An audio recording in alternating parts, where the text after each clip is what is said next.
जय हिंद। स्वागत है आपका आपके ही channel R S G education 91 में। दोस्तों, जैसा कि आपको पता है कि हम लोग हिस्ट्री के बैच को शुरू किए थे। हिस्ट्री में भी हम लोगों ने मॉडर्न हिस्ट्री को उठाया था। मॉडर्न हिस्ट्री में हम लोग पहला चैप्टर भारत में यूरोपियों के आगमन पढ़ रहे थे, जिसमें कि हम लोगों ने 4 वीडियो को देख लिया है। 4 क्लास हम लोग का हो गया है।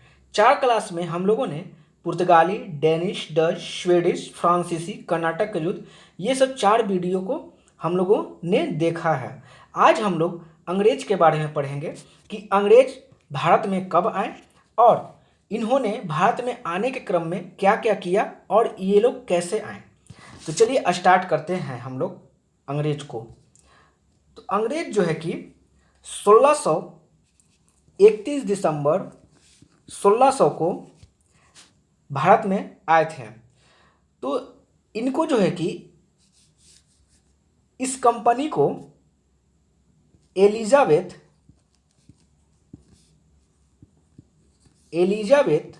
प्रथम ने इस कंपनी को फरमान जारी किया था कि आप 15 वर्षों के लिए पूर्व में व्यापार करने के लिए जा सकते हैं। ठीक है। इस कंपनी को जो है कि टोटल 26 सदस्य जो है कि इसमें थे, इस कंपनी में, जो कि कंपनी का निर्देशन कर रहे थे अर्थात मैनेजमेंट भी कर रहे थे। डायरेक्शन और मैनेजमेंट का काम ये 26 व्यक्ति के हाथों में था। ठीक है। ये कंपनी आ गया भारत में। अब यहाँ पे कंपनी तो पहुँच गया, व्यापार तो स्टार्ट हो गया, लेकिन अब कहीं ना कहीं अंग्रेज को चाहिए था कि उनको एक फैक्ट्री ही अगर स्थापित हो जाए भारत में तो उनके लिए बहुत ही अच्छा हो जाएगा। अच्छा इस सेंस में हो जाएगा कि वो जो व्यापार कुछ भी रॉ मटेरियल जो है कि भारत से लेते थे और उसे वो इंग्लैंड लेकर जाते थे, तो उनको जो है कि काफ़ी परेशानी का सामना करना पड़ता था। सामना कहने का तात्पर्य मेरा ये है कि उनको जो है कि रॉ मटेरियल यहाँ से ले जाने में हर एक बार परेशानी होती ही रहती थी। तो उन लोगों ने ऐसा सोचा कि अगर हम भारत में ही फैक्ट्री स्थापित कर लें तो हमारा जो है कि रॉ मटेरियल जो भी सारी चीज़ हैं वो हम अपने फैक्ट्री में रखेंगे और फैक्ट्री से अपना हम लोग आराम से लेकर जाएंगे, क्योंकि वो फैक्ट्री हम लोगों ने बनाई है और हम लोगों का उस पर अधिकार होगा। बाकी उसके लिए हमको अगर रेंट भी चुकाना पड़े तो कोई प्रॉब्लम है नहीं। तो इस क्रम में जो है कि इस क्रम में क्या हुआ, इस क्रम में कैप्टन हॉकिंस नामक एक अंग्रेज थे। वो 1608 ईस्वी में कैप्टन हॉकिंस नामक अंग्रेज थे, जो कि हेक्टर नामक जहाज से, हेक्टर जिसको हम लोग रेड ड्रैगन भी कहते हैं, हेक्टर नामक जहाज से 1608 ईस्वी में आया। और ये आया इस समय जो है कि भारत में जहांगीर का शासनकाल चल रहा था। तो ये सीधा दरबार में पहुंचा। ठीक है। अब यहाँ से आपसे प्रश्न ये पूछेगा कि ये दरबार में पहुंचा तो ये किसका जो है कि संदेश लेकर आया था। तो ये संदेश जो है कि लेकर आया था किसका, तो आप लोग नोट कर लीजिएगा, जेम्स प्रथम ने हॉकिंस को भेजा था भारत 1608 ईस्वी में कि तुम जाओ और वहाँ के शासक से फैक्ट्री स्थापित करने के लिए परमिशन लो। ठीक है। तो ये 1608 ईस्वी में जेम्स प्रथम डायरेक्ट जहांगीर के दरबार में आया। जहांगीर ने भी उसका भव्य स्वागत किया। ठीक है। जहांगीर ने उसे खान की उपाधि दी और इसे कितना मनसबदार था, 400 मनसब पे जो है कि इसे जो है कि इस पे 400 मनसब दिया और इसे खान की उपाधि दी। ये अक्सर एग्जाम में क्वेश्चन आता है कि जहांगीर ने किसे खान की उपाधि दी। तो आप लोग याद रखिएगा, किसको, कैप्टन हॉकिंस को दिया, जो कि हेक्टर नामक जहाज से आया था। ठीक है। तो 400 मनसब पे इसे दिया गया, 400 मनसब और खान की उपाधि दिया। तो इसने परमिशन बोला कि भाई हमको परमिशन दीजिए, यहाँ पे हम फैक्ट्री स्थापित करना चाहते हैं, रिक्वेस्ट किया। लेकिन जो है कि जहांगीर ने इस रिक्वेस्ट को नकार दिया क्योंकि जहांगीर के दरबार में बहुत सारे इससे पहले जो भी यूरोपीय कंपनी आए थे, यूरोप के लोग आए थे, जैसे पुर्तगाली, डेनिश वगैरह ये लोग थे, तो ये लोग तो थे ही, कहीं ना कहीं ये लोग थे ही, ठीक है। और उन्हीं लोगों ने जहांगीर को बोला कि नहीं, इनको जो है कि आप फैक्ट्री स्थापित करने की अनुमति मत दीजिए, क्योंकि अगर एक बार ये लोग फैक्ट्री स्थापित कर लेते हैं तो ये जो है कि काफ़ी नुकसान पहुंचाएंगे आपको भी और भारत के जनता पे भी। तो जहांगीर ने उनकी बातों को समझा और इनको अनुमति नहीं मिला, कैप्टन हॉकिंस को अनुमति नहीं मिला, तो ये फिर वापस चले गए। लेकिन कुछ समय बाद 1613 ईस्वी में जो है कि जहांगीर ने फैक्ट्री स्थापित करने की अनुमति दे दी। और ये कहाँ दिया? तो गुजरात के सूरत में वो भी अस्थाई फैक्ट्री, कि आप लोग अपना फैक्ट्री स्थापित कीजिए, हम आपको अनुमति देते हैं। तो इस तरह से पहली फैक्ट्री जो है कि सूरत में, किसका? इंग्लैंड का पहली फैक्ट्री सूरत में स्थापित हो गया 1613 ईस्वी में। ये क्वेश्चन है, आप लोग ध्यान रखिएगा, ठीक है। फिर जो है दूसरा दल 1615 ईस्वी में भारत आया, तो किसके अध्यक्षता में आया? तो वही आपका क्या नाम है उनका, सर जेम्स प्रथम के अध्यक्षता में। जेम्स प्रथम के अध्यक्षता में कौन आया? तो सर टॉमस रो जो है कि 1615 ईस्वी में आया। तो क्वेश्चन आपसे पूछेगा कि वो दूसरा अंग्रेज कौन था जो जहांगीर के दरबार में आया? तो आपका आंसर सर टॉमस रॉ होना चाहिए। क्या होना चाहिए? सर टॉमस रॉ होना चाहिए। 1615 ईस्वी में आया था। इसने आया और इसने जो है कि 3 वर्षों तक यहाँ पे जहांगीर के दरबार में रहा, ठीक है, एक राजदूत के रूप में रहा। इसने जो है कि इसका आने का उद्देश्य ये था कि ये जो है कि व्यापार में किसी प्रकार की अगर कुछ गड़बड़ी होती है तो उसके बीच जो है संधि करवाने का काम ये करता था सर टॉमस रॉ, क्योंकि ये राजदूत था और राजदूत का काम होता है किसी भी विदेश की नीति में संधि जो है कि स्थापित करना, अर्थात उनके बीच में किसी तरह का मतभेद होता है तो उनको कंप्रोमाइज करना, ठीक है। चलिए, यहाँ तक तो हम लोगों ने देखा।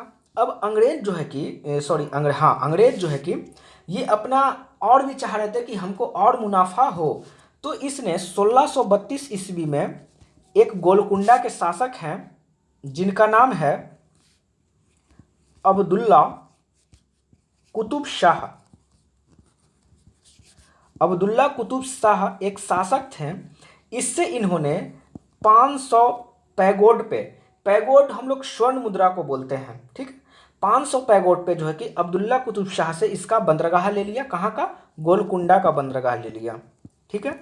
और इस बंदरगाह से जो है कि ये अपना व्यापार यहाँ से भी अब करना स्टार्ट कर दिया। मतलब ये यहाँ पे अंग्रेज चाह रहे थे अपना क्षेत्र को विस्तारित करने के लिए कि मेरा क्षेत्र ज़्यादा से ज़्यादा जगह पे हो और हम ज़्यादा से ज़्यादा जगह को कवर कर सकें, तो अपना क्षेत्र विस्तार अब कर रहे थे। तो 1632 में अब्दुल्ला कुतुब शाह से 500 वार्षिक किराए पे ये अपना क्या ले लिया? उसका बंदरगाह ले लिया। और यही जो ये गोलकुंडा ने जो कुतुब शाह ने जो गोलकुंडा दिया, तो इसी फरमान को हम लोग गोल्डन फरमान कहते हैं। इस आदेश को गोल्डन फरमान कहते हैं क्योंकि ये एक तरीका से अंग्रेज के लिए गोल्डन चांस हो गया, क्योंकि अब इसको जो कि 500 रुपया मात्र स्वर्ण मुद्रा इसको देना था और इसको एक बंदरगाह पूरा फ्री, मतलब आप बंदरगाह से कितने बार भी आइए जाइए, इस पर आपको कोई टैक्स नहीं देना पड़ेगा। आपको 500 रुपया देना है और आप पूरी तरह से निश्चिंत हो जाइए, ठीक है। तो ये एक तरीका से अंग्रेज के लिए जो है कि गोल्डन चांस था। इसके बाद अंग्रेज जो है कि जस्ट इसके 8 साल बाद 1640 ईस्वी में एक चंद्रगिरी के राजा हुए, चंद्रनगर के राजा हुए, जो कि इनसे मद्रास ले लिया, ठीक है। इनसे मद्रास ले लिया और मद्रास लेने के बाद यहाँ पे अपना एक किला स्थापित कर दिया जिसे हम लोग बोलते हैं फोर्ट सेंट जॉर्ज बोलते हैं। यहाँ पे अपने किले की स्थापना कर दिया मद्रास में। किससे लिया? चंद्रनगर के राजा से लिया, ठीक है। तो ऐसे ऐसे करके अंग्रेज अपना प्रभुत्व जमाते ही जा रहे थे। फिर जो है कि क्या हुआ कि 1661 में इनका जो कैथरीन थी, जो पुर्तगाल की राजकुमारी कैथरीन थी, और इंग्लैंड के राजा चार्ल्स द्वितीय, इंग्लैंड के राजा चार्ल्स द्वितीय और कैथरीन जो पुर्तगाल की राजकुमारी थी, इन दोनों का विवाह हो गया। और विवाह के उपरांत जो है कि कैथरीन पुर्तगाल से थी, चूँकि पुर्तगाल जो है कि अंग्रेज से पहले आए थे, तो इनका वर्चस्व जो है कि कायम था। और इन्होंने जो है कि मुंबई जो है कि मुंबई इसको दहेज में दे दिया। किसको? चार्ल्स द्वितीय को मुंबई दहेज में किसने दे दिया? तो पुर्तगालियों ने चार्ल्स द्वितीय को मुंबई दहेज में दे दिया। और चार्ल्स द्वितीय ने ईस्ट इंडिया कंपनी को 10 पाउंड के किराए, वार्षिक किराए पे क्या दे दिया? ईस्ट इंडिया कंपनी को बम्बई दे दिया कि आप यहाँ पे व्यापार कीजिए। तो इस तरह के से हम लोग देखते चल रहे हैं कि अंग्रेज कहीं ना कहीं अपनी चतुरता के कारण जो है कि भारत के छोटे छोटे भाग पे जो है कि अपना कब्जा जमाते जा रहे हैं। ठीक है, अब देखिए, अब अंग्रेज क्या करते हैं कि 1688 ईस्वी में जो है कि औरंगजेब का शासनकाल आ जाता है। ठीक है, मतलब इस पीरियड में औरंगजेब जो है कि मुगल शासक होते हैं। तो ये अंग्रेज का अब इतना मन बढ़ गया है कि इसने सूरत में जो ताप्ती नदी है, मतलब गुजरात में जो ताप्ती नदी का मुहाना है, वहाँ पे जो है कि मुगलों का जहाज था उसे लूट लिया। जो मक्का जहाज जा रहा था उसे लूट लिया। तो मतलब अब अंग्रेज इतना निडर होते जा रहे थे ना कि अब ये मुगल शासक से ही बगावत करने लग रहे थे। ठीक है, तो औरंगजेब भी चुप नहीं बैठा। इसने जो है कि इसको पनिशमेंट देना चाहा। तो उस समय का गवर्नर है, उन्हें नोट कर लीजिएगा। उस समय के गवर्नर के नाम है sir John Child. Sir John Childs, sir John Childs थे उस समय के अंग्रेजी शासक के गवर्नर थे। तो चाइल्ड से आप लोग याद रखिए कि यह बच्चा है, और बच्चा अब ले रहा है पंगा किससे? औरंगजेब से। औरंगजेब जो कि महान शासक मुगल काल के थे। ठीक है, तो अब इनको, औरंगजेब को जब ये बात पता चला कि मेरा जहाज लूट लिया है, मेरे जहाज को बंदी बना लिया है, तो औरंगजेब काफ़ी गुस्सा हुए। गुस्सा होने के बाद वो अपनी सेना लेके जब बढ़े, तो ये जो चार्ल्स देखा कि हम इनसे पार नहीं पा पाएंगे, अर्थात हम इनसे हार जाएंगे, तो इसने जो है, चार्ल्स ने क्षमा याचना की कि प्रभु मुझे माफ़ कर दीजिए, ऐसी गलती जो है कि दोबारा नहीं होगी, मैं आपको आश्वासन देता हूँ। तो औरंगजेब भी थोड़ा नरम हुए और इन्होंने 17,000 पाउंड 17,000 पाउंड लेकर और सर जॉन चार्ल्स को जो है कि माफ़ कर दिया कि ठीक है, तुम 17,000 पाउंड दो और माफ़ कर दो। माफ़ कर दिए हैं। इनका माफ़ करने का एक उद्देश्य ये था, क्योंकि औरंगजेब को भी कहीं ना कहीं पता था कि अंग्रेज जो व्यापार कर रहे हैं, तो कहीं ना कहीं हमारे साम्राज्य में भी जो है कि उन्नति देखी जा रही है, क्योंकि टैक्स कलेक्शन हो रहा है, बहुत सारी चीज़ें हो रही है। क्योंकि कहीं किसी भी देश से कोई व्यापार करता है तो कहीं ना कहीं उसका जो है कि टैक्स देना पड़ता है। हर तरीक़ा से जो है कि औरंगजेब को फ़ायदा हो रहा था। तो औरंगजेब ये सब देखते हुए इसको माफ़ कर दिया, और ये शर्त पे माफ़ किया कि आगे से जो है कि ऐसा नहीं होना चाहिए, मुगल काल में ऐसा कभी नहीं होगा। तो इन्होंने भी, सर जॉन चार्ल्स ने भी वादा किया कि ठीक है सर, ऐसा नहीं होगा, जो कि आप मुझे माफ़ कर दीजिए। तो इस तरीक़ा से जो है कि यहाँ पे अंग्रेज जो है कि माफ़ीनामा ली। फिर अंग्रेज आगे बढ़े। फिर इन्होंने क्या किया कि बंगाल के एक सूबेदार थे अजी मूशान। अजी मूशान से जो है कि 3 जगह की ज़मींदारी ली। ठीक है, 1200 रुपया देकर 3 जगह की ज़मींदारी दी। उस ज़मींदारी का नाम है सूतानती, गोविंदपुर, और क्या नाम है, काली काता। ठीक है, इस 3 जगह की ज़मींदारी ली किससे? अजीमुल्ला शान से। और इस 3 जगह की ज़मींदारी लेके इन्होंने कलकत्ता शहर को बसाया, और यहाँ पे कलकत्ता शहर में इसने एक फोर्ट विलियम की स्थापना कर दी। ठीक है, क्या कर दी? फोर्ट विलियम की स्थापना कर दी। तो इसका स्थापना का श्रेय अगर हम दें तो इसका स्थापना का श्रेय हम किसको देंगे? तो इसकी स्थापना जो है कि ये करवाए थे, क्या नाम है उनका आपका, जॉब चार्नोक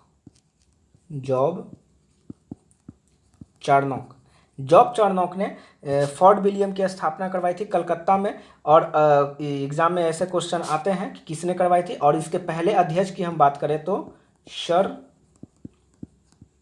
चार्ल्स आयर इसके पहले अध्यक्ष हुए। इस तरह से अब जो है कि बंगाल में भी अंग्रेजों का प्रभुत्व होना स्टार्ट हो गया था। तो इस प्रकार से जो है कि कंपनी जो है कि 80 से 81 वर्षों में जब से वो आई थी और अभी तक में जो है कि कलकत्ता शहर का निर्माण इन्होंने 1697 में कराया था। तो यहाँ तक जो है कि 80-81 वर्षों में जो है कि इसने कई जगह के बंदरगाह को अपने अधीन कर लिया था, ठीक है। और फिर उसके बाद ये अपना प्रभुत्व तो जमाते ही जा रहे थे, क्योंकि बंदरगाह अपने अंडर में कर लिया और ढेर सारी जगह को किराए पे ले लेके अपना ये व्यापार को विस्तार कर रहे थे, ठीक है। तो इस तरीक़ा से अपना एक अंग्रेज जो है कि काफ़ी हद तक अपने व्यापार और अपनी कूटनीति में जो है कि कहीं ना कहीं सफल हो रहे थे। फिर कुछ समय बाद जो है कि औरंगजेब की मृत्यु हो जाती है। और औरंगजेब की मृत्यु होने के पश्चात जो है कि उनके बाद जो शासक आते हैं वो कहीं ना कहीं अंग्रेज से कमज़ोर पाए जाते हैं, ठीक है। क्योंकि इन लोगों के ही बीच जो है कि उत्तराधिकारी का युद्ध वगैरह होता है, जिसमें कि अंग्रेज इनका काफ़ी फ़ायदा उठाते हैं, ठीक है। तो उस समय हुआ क्या कि 1715 ईस्वी में जो है कि कंपनी ने मुगल दरबार में एक जॉन शरमन की अध्यक्षता में एक दल भेजते हैं, जिस समय 1715 ईस्वी में फर्रुखसियर का शासनकाल होता है। और ये भेजते हैं फर्रुखसियर से विशेष रियायत लेने के लिए कि हमें और भी फायदा हो, ठीक है। तो यहाँ पे एक छोटा सा स्टोरी ये है कि जॉन शरमन की अध्यक्षता में एक वैद्य होते हैं जिसका नाम विलियम हैमिल्टन है। विलियम हैमिल्टन जो है कि एक वैद्य चिकित्सक होते हैं। जिस समय फर्रुखसियर का तबीयत गड़बड़ रहता है, अर्थात वो काफ़ी बीमार रहते हैं, तो यही विलियम हैमिल्टन जो है कि उनको ठीक कर देते हैं और पूरी तरह से स्वस्थ कर देते हैं। तो फर्रुखसियर जो काफ़ी खुश होते हैं और खुश होकर ये एक फरमान जारी करते हैं। और ये फरमान में ये तीन चीज़ों पे मोस्टली जो है कि 3 चीज़ों का फरमान जारी करते हैं, जिसमें कि 3000 वार्षिक किराए पे आपको बंगाल में जो है कि पूरी तरह से छूट मिलेगा, आप पूरी आज़ादी से व्यापार कीजिए। फिर 10,000 जो है कि लेकर आप सूरत में 10,000 दीजिए और सूरत में व्यापार कीजिए। और इसी में जो है कि सबसे बड़ा पॉइंट ये हो गया कि जो अंग्रेज जो अपना मुद्रा जो है जिससे हम लोग टकसाल उस समय बोलते थे, तो मुद्रा को जिस समय अंग्रेज मुंबई में चला रहे थे, क्योंकि बम्बई उसे 10 पाउंड पे जो है कि ईस्ट इंडिया कंपनी को मिला था, चार्ल्स द्वितीय ने दिया था, तो वहाँ पे अपना वो टकसाल चला रहे थे, तो वो केवल मुंबई में ही वो मुद्रा वैल्यूबल थी। लेकिन ये फर्रुखसियर ने जो है कि फरमान जारी करके ये पूरे भारत में अर्थात मुगल साम्राज्य में जो है कि इसका विस्तार कर दिया कि आप जो है कि ये मुद्रा जो है कि सारे मुगल साम्राज्य में जो है कि वैध है, मतलब अंग्रेज का मुद्रा। तो अंग्रेज कहीं ना कहीं इससे बहुत प्रभावित हुए और इनको ऐसा लगने लगा कि अब कहीं ना कहीं मेरा वर्चस्व बढ़ते जा रहा है, क्या बोलते हैं कि भारत में। तो इसी प्रकार जो है कि एक इतिहासकार हुए जिनका नाम है ओम महोदय ने ये फर्रुखसियर के जो फरमान था इसको मैग्ना कार्टा की संध्या दी।